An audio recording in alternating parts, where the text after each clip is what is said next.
On a testé à peu près tout ce qui pouvait exister sur le marché, des Google Forms, des applications métiers, etc. On n'avait rien trouvé qui nous excitait à utiliser. En fait, il y avait un problème de user experience dans ces applications-là. Et on voulait construire quelque chose qui ressemble à une application B2C, mais pour une application B2B. Donc quelque chose qui soit sympa à utiliser, qui drive de l'usage. Okay.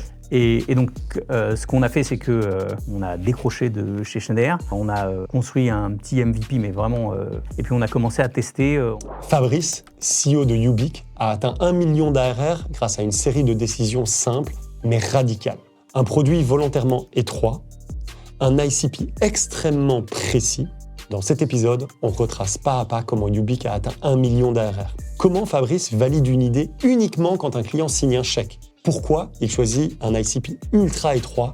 Et comment un panier moyen élevé lui permet d'atteindre le million avec très peu de clients?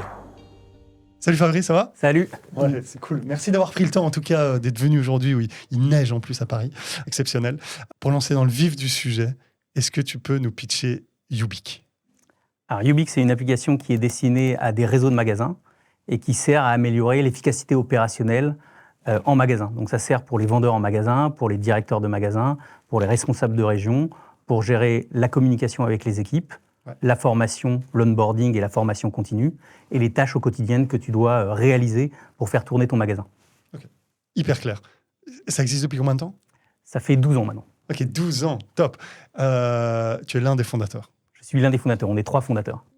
Est-ce que l'idée est née avant le trio de fondateurs ou le trio de fondateurs est né avant l'idée? Alors, on a une configuration un peu particulière parce que moi, mes cofondateurs sont mes frères. Donc, mes cofondateurs sont nés en même temps que moi, okay. Il y a quelques années maintenant. Et on travaille ensemble depuis presque 30 ans, toujours sur la tech, okay. Et toujours à l'intersection entre la technologie et l'efficacité opérationnelle. Ça a été le pointillé de tout ce qu'on a fait depuis 30 ans ensemble. Donc j'ai un frère jumeau et j'ai un plus jeune frère avec qui on bosse. Ok, génial, quoi, un trio de co-founders. Et donc, et juste très haut niveau, c'est quoi vos rôles entre les trois? Alors on a des rôles très clairement définis. C'est, je pense, un des secrets quand tu travailles en famille. Ouais. Moi, je suis plutôt en charge du revenu, du marketing. Mon frère jumeau est en charge de la partie AI et back-end de la solution. Okay. Et mon plus jeune frère est en charge du front-end et de la partie produit. Ok, génial. Comment t'es arrivé sur l'idée ou vous êtes arrivé sur l'idée de Ubique? Alors, on avait une conviction assez forte, ouais. Qui était qu'il y a toute une partie de la population de gens qui travaillent qui ne sont pas assis derrière un ordinateur, ce qu'on appelle maintenant des deskless workers. Ouais. Et leur seul outil de travail, c'était le téléphone. Okay. Et il y a, quand on a démarré, les outils qu'on mettait à disposition de ces populations, c'était des outils pour des gens au siège et qui n'étaient pas adaptés sur un mobile. Donc nous, on avait la conviction qu'il y avait une opportunité de créer des applications mobiles de travail pour des gens en mobilité. Ça, c'était le point de départ, la grande idée. Quand on a regardé un petit peu, on s'est rendu compte que 80% des gens qui travaillent ne sont pas assis derrière un ordinateur. C'est 2,7 milliards de personnes. Okay. Et il y a seulement 2% des investissements informatiques qui sont dédiés à cette population-là. Donc il y a un gros shift entre la population et l'investissement. Et après, nous, on a un principe qui est, une fois qu'on a identifié une technologie, on veut l'appliquer à un vertical. On fait du vertical SaaS, donc on veut prendre un segment de marché et appliquer la solution. Donc on a testé plusieurs verticaux, et on a regardé celui qui répondait le mieux. Ok. Une approche très, du moins quand tu l'as décrite, et pour être sûr de bien comprendre, très top-down, où vous êtes parti du haut, tendance de marché, et de là, vous avez défini quoi? Redescendu pour vous dire où est-ce qu'on peut créer de la valeur avec de la technologie.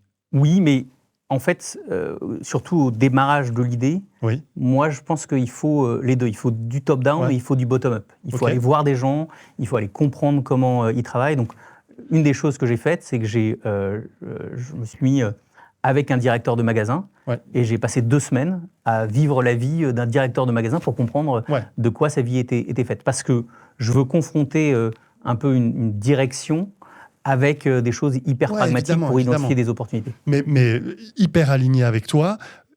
Concrètement, vous avez d'abord commencé par la partie top-down et ensuite vous l'avez validé avec du bottom-up en passant du temps, nous on appelle un peu ça les vies ma vie ou Exactement. avec des prospects, peu importe, tu passes du temps avec eux. Ok, hyper clair. L'association, quand est-ce qu'elle s'est créée avec tes frères? À quel moment de l'aventure? Alors, on a toujours travaillé ensemble, en fait, Ouais. et on avait vendu notre start-up précédente à Schneider Electric. Ok. Et l'idée est venue, quand on était chez Schneider Electric, de faire une application mobile pour des gens qui allaient faire des audits de bâtiments à l'époque.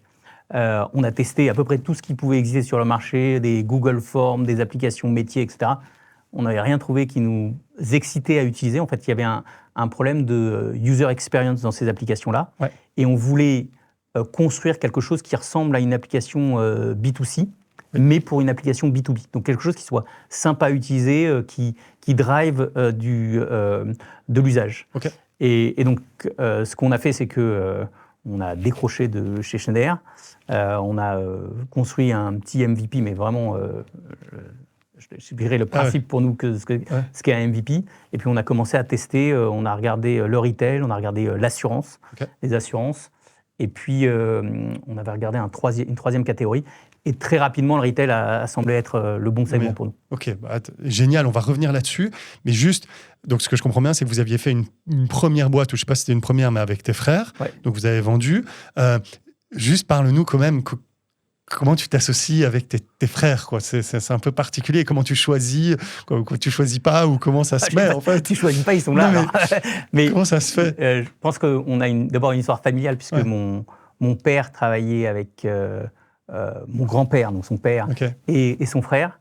Et donc, au déjeuner du dimanche, j'ai toujours vu parler business autour de la table. Donc, c'était assez naturel de travailler en famille. Il se trouve qu'on a tous les trois fait une école d'ingé. Donc, moi, j'ai étudié avec mon frère jumeau toute ma scolarité. Donc, c'était quelque chose d'assez naturel. Ça s'est imposé à nous de façon un peu naturelle. Et comme on a des appétences un peu différentes, puisque lui est plus tech et moi, je suis plus business dev, l'association se faisait bien. Et puis, il a fallu ensuite faire une place pour le troisième qui nous a rejoint un petit peu après. Ah oui, le troisième. Le plus jeune. Est arrivé un peu après, quoi. Ouais. Jeune, il y a un grand décalage ou... Il y a 8 ans de différence. Il y a 8 ans de différence. Ok. Mais on a commencé Ubique en même temps. Ça, c'était pour la boîte d'avant. Ah oui, ok, très clair. Revenons sur Ubique. Donc, vous vendez cette première boîte. Là, vous pensez à votre prochaine. Vous avez votre premières intuitions. Concrètement, comment tu vas valider que c'est la bonne idée ou que c'est le projet sur lequel tu as envie de mettre les 15 prochaines années? Alors, moi, j'aime beaucoup comprendre des principes de comment les gens améliorent leur performance. Ouais. J'aime bien comprendre des business process. C'est une appétence que j'ai depuis toujours. Donc, j'ai eu 2 waouh moments. Ouais. J'ai une copine qui avait une boîte de cosmétiques et qui avait des vendeurs qui allaient visiter les magasins où elle vendait ses produits. Ouais. Et je lui ai proposé de passer une journée dans son entreprise pour faire une découverte, en fait. J'ai chopé qu'il y avait une personne qui était derrière un fax et qui recevait des fax toute la journée. Donc je lui ai demandé ce que c'était. Et c'était ces équipes commerciales qui envoyaient leur rapport de journée, de vente, par fax au central. Et donc après, il y avait une personne qui ressaisissait ça avec toutes les erreurs que tu peux imaginer, les dashboards qui étaient complètement erronés. Et quand je lui dis, mais c'est pas super efficace, ce truc. En fait, quand tu es dans le métier et que tu vois ça et que ça fait... Tu vois pas, tu n'as pas le recul, en fait. Ouais. Donc, j'ai dit, bon, il y a un sujet là. Et après, j'ai pris... j'étais copain avec un directeur de magasin. Et donc, je lui ai dit, est-ce que ça te dérange si je te suis pendant 2 semaines? Je veux comprendre. Et je me suis rendu compte que le gars recevait 200 emails par jour qui venaient du siège, des directeurs régionaux, avec des trucs à faire, des process hyper complexes. En même temps, il avait dans ses équipes 40 vendeurs avec un turnover de 60%. Donc, il passait son temps à avoir des nouvelles recrues qu'il n'avait pas le temps d'onboarder, qui du coup ne connaissaient pas les produits. Et tu sentais que c'était un chaos permanent, en fait. Okay. Et donc, je me suis dit, bon, il y a un truc à faire avec de la techno là-dessus. Ok. Et donc, concrètement, approche top-down, tu mets les mains dedans, tu vas sur le terrain et là, tu as ces 2 insights, tu as ces 2 retours qui te font dire « Oula, là, la technologie pourrait répondre à ces 2 problèmes. » quoi. Ouais. Ok. Et donc après, j'imagine, vous construisez un MVP. C'est quoi l'étape d'après? Moi, j'ai un principe simple, c'est que quand j'ai 3 personnes qui me décrivent le même problème, je considère que le problème est à peu près général. J'aime bien. Donc, j'ai été voir 2 directeurs de magasins en leur disant, moi, ce que je crois comprendre de votre quotidien, c'est ça, est-ce que je me gourre, etc. Donc, ça m'a validé mes hypothèses. Et donc, on a choisi dans les process quotidiens que gérait le directeur de magasin, un seul process. Donc, à chaque fois, on veut être hyper spécifique, pas essayer de taper trop large, parce que sinon, c'est plus un MVP. Et on veut prendre un truc qui arrive à fréquence régulière, et que si tu rates ce process-là, donc c'est un process de promotion, il se trouve que dans le retail, c'est ça qui drive les ventes. Donc, on veut que les promotions soient exécutées en temps et en heure. Mais c'est compliqué d'avoir le retour sur le fait que quand tu as 200 magasins, tous tes magasins ont mis en place la promotion en temps et en heure. Et donc, c'est ce processus-là qu'on a voulu digitaliser. En MVP, quoi, le premier. En MVP.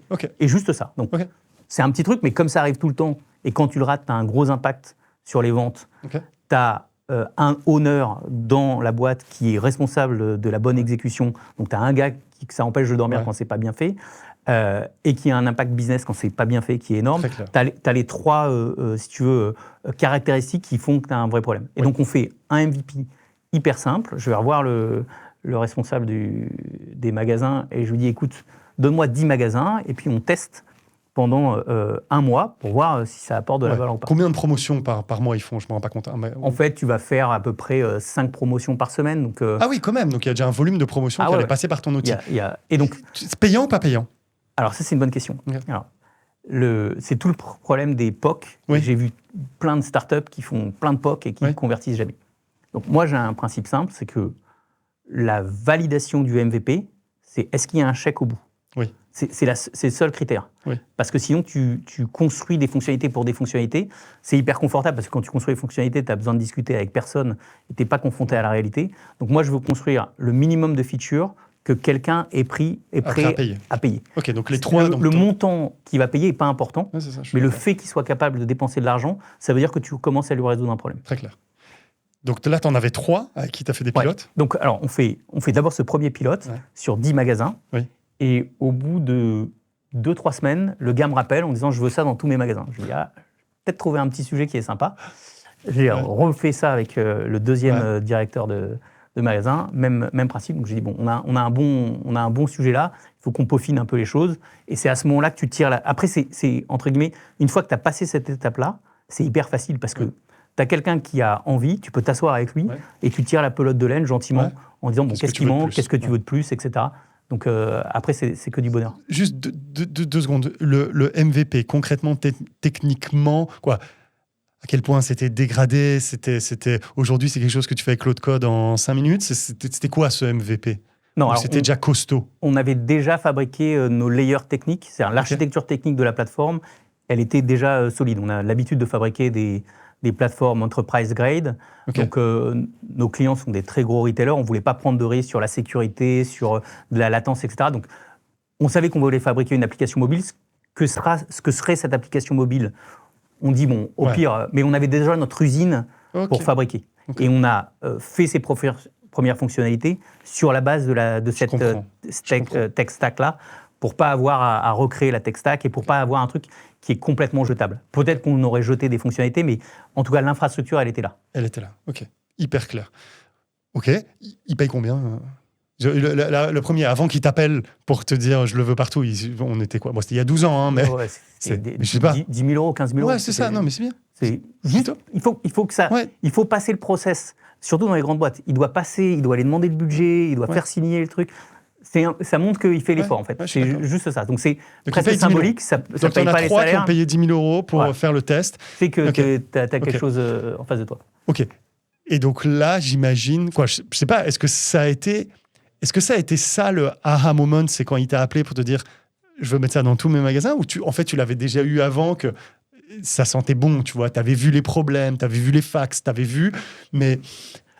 Tu sais, moi, c'est le client qui a raison. Tu sais jamais, tu peux faire des hypothèses, tu peux avoir des convictions, etc. Mais tant que tu n'as pas un client qui dit « ça m'aide et je le veux », et puis, nous, on a un principe on aime bien douter. On vient pas avec...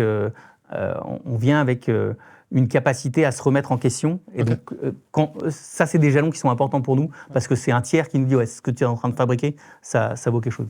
Hyper clair. C'était l'un des plus beaux jours de la boîte ou pas? Quand il t'a appelé pour... Ouais, c'était sympa. Ouais, Je franchement, me suis dit, c'était il bon. se passe quelque En chose. tant qu'entrepreneur, Parce que c'est t'as des quand bonnes même, victoires. avant ça, tu as beaucoup d'itérations. Tu dois faire ton lead generation, tu dois faire tes itérations. Ouais. On va en parler, C'est une petite... Qu'est-ce qui s'est passé après? Donc là, les trois, entre guillemets, t'ont demandé de plus, d'avoir plus? Ouais. Ok. Alors après, ce que j'ai fait, c'est qu'on a commencé à... On s'est dit, bon... Donc le retail, c'est une catégorie qui est très large, parce que tu vas avoir des supermarchés, du luxe, de la mode, etc. Ouais. Et chaque sous-segment réagit légèrement différemment. Ils n'ont pas exactement les mêmes profils, ils n'ont pas les mêmes façons de travailler. Donc, ce qu'on s'est dit, c'est on veut être hyper précis sur notre ICP et on veut définir à qui on veut parler sur la persona. Donc, c'est ICP persona, c'était les 2 critères essentiels. Donc, on a fait plusieurs itérations pour trouver cette fois-ci où est-ce qu'on allait se focaliser et c'est le prêt-à-porter qui est apparu comme le meilleur segment pour nous pour démarrer. Comment? Alors, parce qu'on allait tester plusieurs segments. Tester comment? En faisant des pilotes, en discutant avec des gens, en se prenant des portes aussi. On apprend plein de trucs. Là, tu es en démarche commerciale, tu prospectes. Tu prospectes. Et tu essayes de vendre. Oui, et c'est moi qui vends. Toi qui vends. Et avec un principe très simple, c'est à chaque fois que je finis un rendez-vous, j'ai une collaboratrice qui nous a rejoint très tôt, qui est toujours dans la boîte 12 ans après d'ailleurs, que j'appelle à chaque fois après chaque rendez-vous, et je lui dis là, sur ce slide-là, ce truc-là ne marche pas, cette phrase-là, elle marche, jusqu'à ce que j'ai un deck qui fonctionne à chaque fois. Ce que je veux, c'est le head node dans ma présentation systématique, et je sais que j'ai commencé à avoir quelque chose qui est industrialisable à ce moment-là. Et je me rends compte des sous-segments qui ne répondent pas bien à ces arguments, et ça me permet d'affiner en disant, OK, prêt-à-porter, ils ont une récurrence, il se trouve qu'en prêt-à-porter, tu vas changer ta vitrine, tu changes les mannequins dans ta vitrine toutes les 2 semaines, et tu changes ce qu'on appelle la table d'attaque au moins toutes les semaines. Donc il y a beaucoup de changements à faire exécuter dans les magasins. Donc ça correspond à un pain qui est bien. Tu as ce qu'on appelle un directeur des opérations qui est en charge de ce processus-là, qui own le process. Et quand c'est pas bien fait, ça a un impact sur les ventes. Donc ça correspondait. Et on se trouve un champion chez Etam, Emmanuel, avec qui je passe des heures, qui m'explique son boulot, et qui va m'aider à comprendre, à aller profond en fait sur la compréhension du problème. Et il se trouve qu'il est très écouté dans le marché du prêt-à-porter en France. Et donc ça va m'aider à augmenter. Ouais. Ok. Et donc là, Etam n'était pas l'un des 3 premiers C'était probablement le 5e ou le 6e. Et pour l'anecdote, 12 ans après, ils sont toujours là. Ah, ça, pour moi... Le panier moyen a fait fois combien? Oh, on a fait x10. Ok, on va revenir là-dessus. Mais ok, génial. Donc j'arrive à bien séquencer. Juste, est-ce qu'il y a à ce stade-là eu des moments de gros doutes ou pas en fait? Parce que quand tu l'expliques, ça a l'air très méthodique. Ça ne m'étonne pas, parce que si je ne me trompe pas, tu es consultant, quoi. Il y a un bon framework très méthodique, étape par étape et tout. Mais est-ce qu'il y a quand même eu des moments avant qu'on te dise je veux ça dans tous mes magasins, où là tu dis quand même ça sent très bon, des moments de gros doutes où tout ça a été vite? Il y a toujours des moments de gros doutes. Je pense que si on pense que la journée d'un entrepreneur, c'est linéaire, on se trompe. Donc, d'ailleurs, c'est la différence entre... un plan qui va se dérouler en séquence et puis des itérations consécutives. En gros, tu as une direction, mais à l'intérieur de la direction, tu vas faire des petites loupes itératives, et à chaque fois que tu as une petite victoire, tu vas aussi te prendre une porte dans la gueule, et il va falloir réitérer derrière. Donc, la consistance, la persévérance, pour moi, c'est un des critères clés. Mais il y a une petite différence entre la persévérance et l'obstination. C'est-à-dire il faut pas lâcher l'affaire, mais il faut aussi, quand tu es dans une mauvaise direction, accepter de te dire c'est pas bon. Ouais. Tu fais la vente. Donc, il y a ces trois design partners que tu as eus. Tu les upsells. On passe juste d'un 10 000 à plus ou moins combien sur un premier contrat que tu avais eu avec ces trois-là? On va passer de 10 000 à 100 000 euros derrière. À l'année déjà. Donc, on est déjà sur des beaux paniers moyens. Ouais. Mais quand on a défini nos clients cibles, nos ICP, on a tout de suite dit, nous, ce qu'on cherche, c'est des retailers qui ont plus de 100 magasins, parce que tu as une masse critique à partir duquel le problème devient exponentiel. Plus tu as de magasins, plus c'est compliqué de faire la coordination de l'exécution en magasin.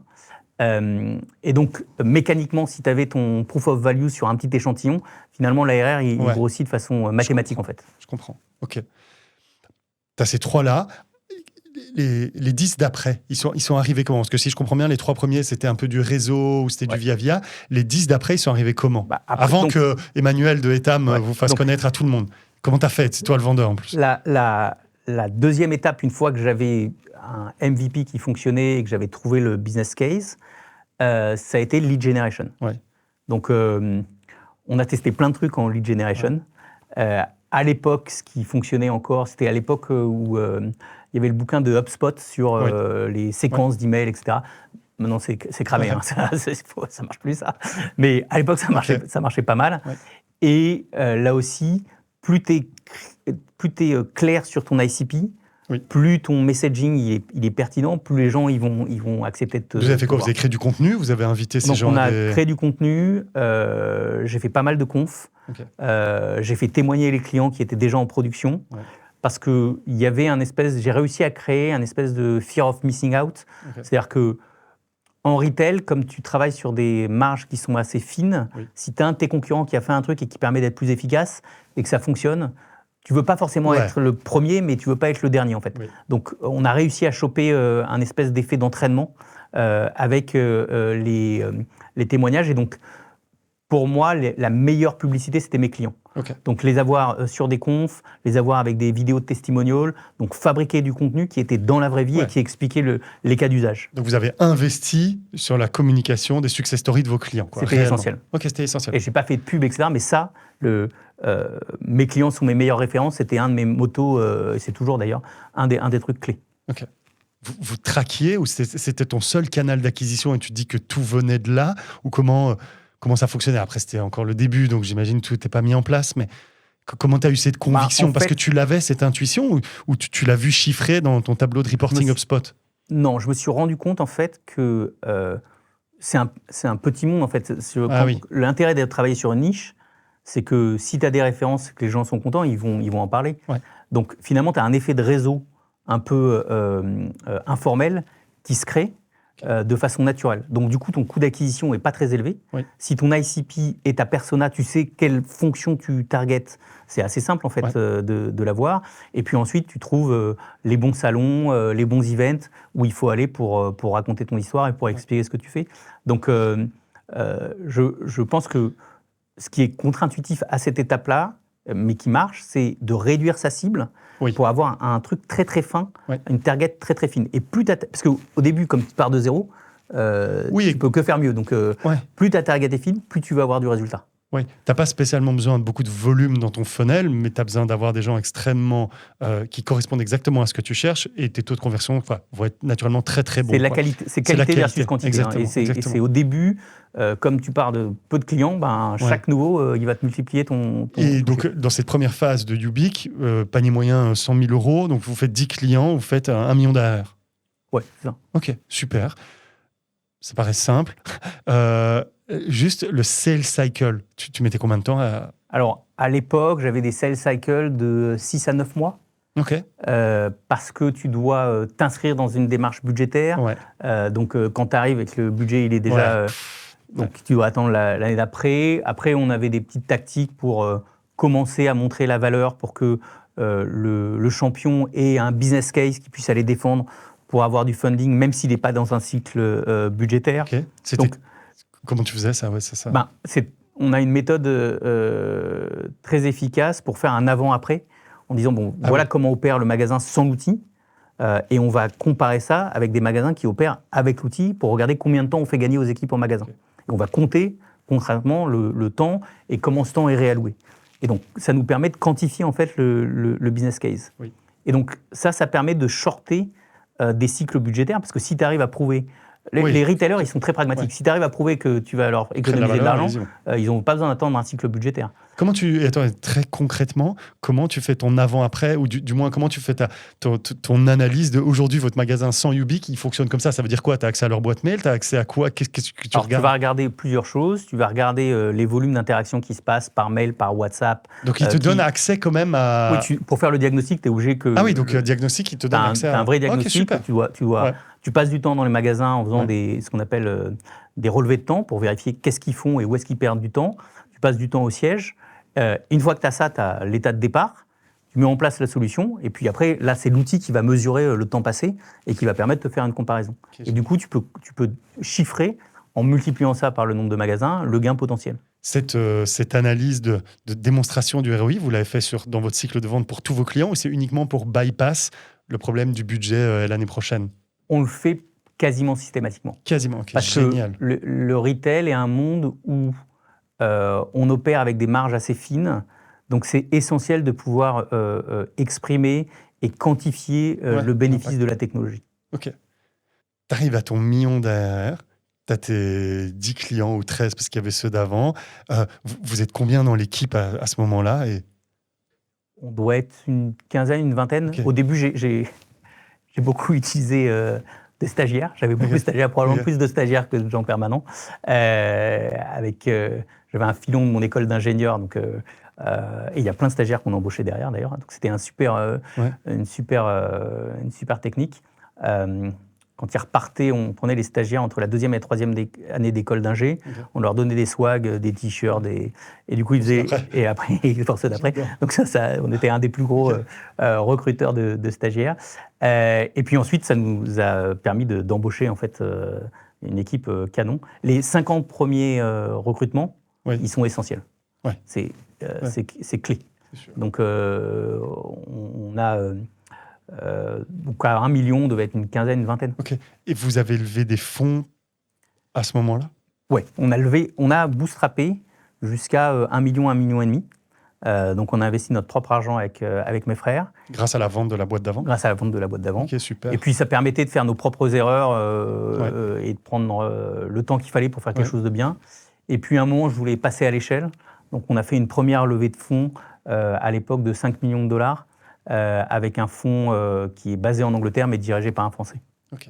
Felix Capital. Avec Felix Capital, avec Frédéric Cour. Et une super équipe. Et avec ce que j'aime beaucoup toujours, parce qu'il est toujours au capital chez Fred, c'est qu'il est à l'intersection du retail, des marques et de la technologie. Donc il y avait une bonne appétence avec ce qu'on faisait. À fond. Je les vois très bien, le bon fit avec Yubic.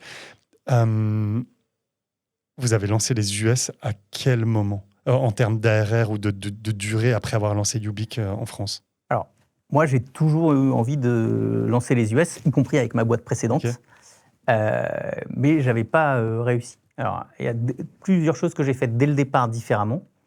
Dès le départ, j'ai considéré que je voulais que la boîte soit internationale, donc la langue de travail, c'était l'anglais. Très clair. Ça, c'était un principe de base, parce que le faire après, c'est beaucoup plus compliqué. Ça, c'est le premier principe. On a commencé à regarder les États-Unis. On était à 10 millions d'ARR. Okay. Commencer à regarder, ça ne veut pas dire lancer. Commencer à regarder. Ok. Et on avait quelques utilisateurs aux États-Unis parce qu'il se trouve qu'on avait signé des clients qui avaient des magasins là-bas. Ouais. Mais on n'avait pas de boîte américaine qui nous avait signé des contrats. Et on a dit, on va faire, comme j'avais une intuition précise que les États-Unis étaient un marché extrêmement onéreux, on a décidé de lever de l'argent pour faire les US. Et donc on a dit on va voir des investisseurs américains. À l'époque, tout le monde nous a dit vous n'avez pas de référence aux US, c'est impossible, etc. Bon, Fred m'a fait des introductions, j'ai été voir des investisseurs américains et long story short, on a fait une levée de 25 millions avec Inside Venture Partners, qui est un des plus gros fonds VC aux US. Et le deal, on a closé en juin et en septembre, j'ai déménagé avec toute ma famille à New York pour lancer les États-Unis. Ouais. Et là, tu as une période qui est sympa, c'est que très rapidement, en fait, on a signé les premiers clients. Et au bout de 4-5 mois, j'avais déjà signé 3 clients. J'ai dit, bon, ça y est, c'est fait. Les États-Unis, c'est fait. Je pars en Australie. Ouais, exactement, pas loin. Ouais. Et le client d'après, il a mis 1 an et demi pour être signé. Parce qu'en fait, tu vas signer soit des boîtes françaises qui ont un réseau de magasins aux États-Unis. Donc là aussi, c'est une astuce en fait pour pas être, mais des vrais clients américains. Ils doivent arriver avec ton deck avec que des logos français ou européens. Bon, ils ne calculent pas en fait. Et je me suis mis j'avais levé pour lancer les US, j'ai levé 25 millions de dollars. Donc, j'avais un peu de cash, mais je me suis volontairement mis dans un mindset comme si je recommençais une boîte de zéro. J'ai pris un tout petit bureau. Tu vois, j'aurais pu prendre un truc un peu... J'ai pris un petit bureau, une petite équipe, et j'ai dit, OK, c'est un redémarrage de zéro. Donc, j'ai appris les choses, mais c'est pas parce que c'est vrai en Europe que c'est vrai aux US. Donc, il faut que j'accepte de reconstruire les cycles, de recomprendre ce qui se passe. Et il y a plein de différences à chaque étape de ton process qu'il a fallu ajuster sur le pitch, sur la démo, sur le pricing. Et donc, on a complètement réinventé en fait, la boîte. Le produit, lui, n'a pas bougé.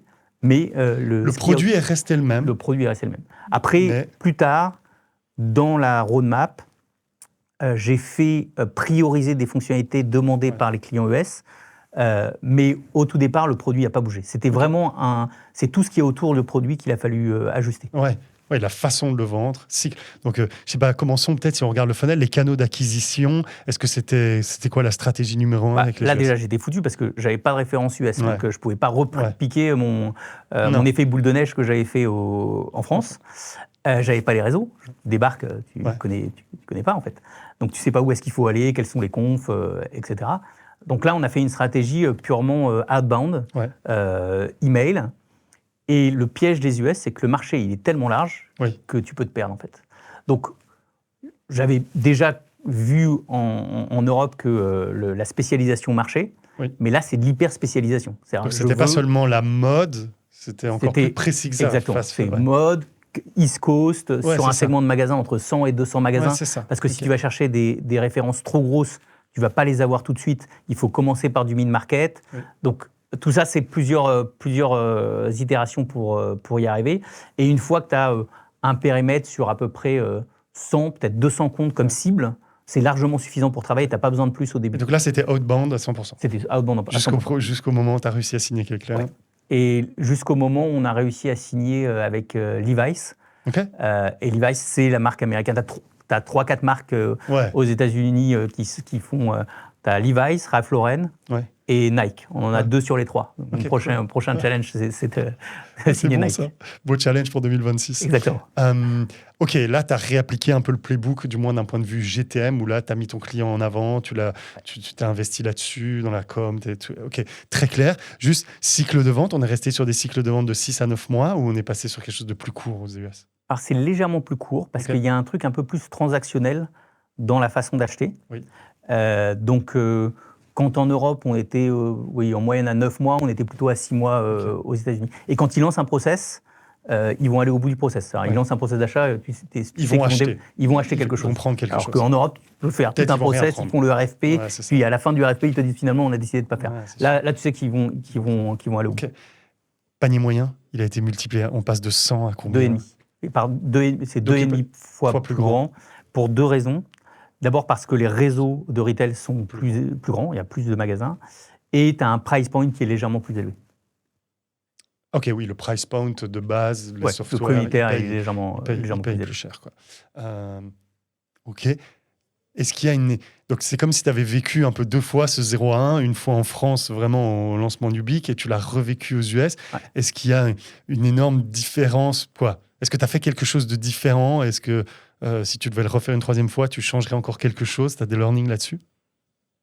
Je pense que l'output est différent, mais la méthode est la même. Donc la méthode, c'est être hyper hypothesis-driven. Tu fais une hypothèse, tu la lances contre le mur, tu vois si elle survit, entre guillemets, et si personne n'arrive à détruire ton hypothèse, ça veut dire que tu as raison. Et ce cycle-là, c'est un cycle qui doit être très court. Donc nous, on a formalisé, entre guillemets, notre prise de décision avec 2 étapes. Une première étape où on fait du brainstorming et on va faire beaucoup d'itérations. Et dans cette phase-là, il n'y a pas de hiérarchie, tout le monde a le droit à la parole pour converger. Et on aime bien qu'il y ait un peu de la friction healthy. Il faut que ça soit un peu râpeux, en fait, à cette étape-là. Une fois que la décision est prise, on passe dans un mode d'exécution. Et là, il faut exécuter. Il n'y a plus de place pour la discussion. Ces cycles-là, c'est, au démarrage, en tout cas, c'est une semaine sur définir les idées, et puis après 3 semaines pour implémenter et exécuter, et puis ensuite tu re-challenge ce que tu as fait. Et il faut être très clair sur l'hypothèse que tu cherches à tester, c'est quoi le critère de réussite ou de failure de cette hypothèse-là, et ça, tu le fais en amont. Et donc, ça crée un espèce de muscle où tu te remets en cause à chaque fois, et tu repars, pas de zéro, mais tu remets tes hypothèses sur la table à chaque fois. Et ça affine en fait ton process de décision. C'est top, hyper structuré, j'adore. Peut-être une dernière question.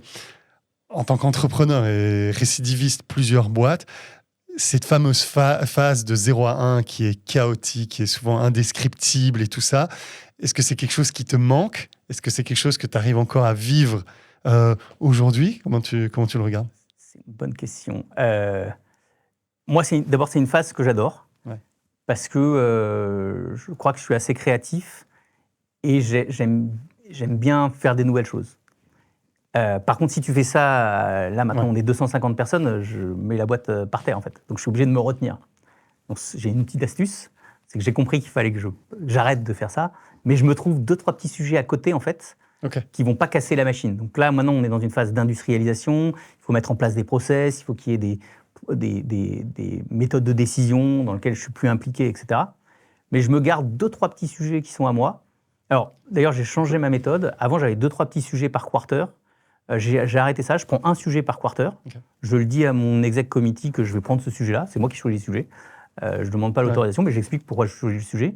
Et je vais continuer à faire mes itérations sur le côté. Ça me laisse vivant, entre guillemets. La flamme d'entrepreneur du 0 à 1 continue de brûler. Quoi. Exactement. Donc je fais ça un peu on the side. Cool. Là, on a fait des super inos en AI, mais je ne voulais pas perturber la production en fait, de la machine. Donc on l'a fait on the side. Et puis après, toute l'astuce, en fait, c'est ce que tu as fabriqué un peu on the side, comment tu le remets à l'intérieur. Mais ça te permet de garder des cycles très rapides à côté et de ne pas perturber la production, en fait. C'est top. Fabrice, merci 1000 fois. Et en tout cas, félicitations pour avoir passé cette fameuse phase si parfois difficile, mais aussi si passionnante du 0 à 1. Eh ben, merci de m'avoir Allez, bon retour à New York en tout cas. Ah, merci. Salut Fabrice. À bientôt.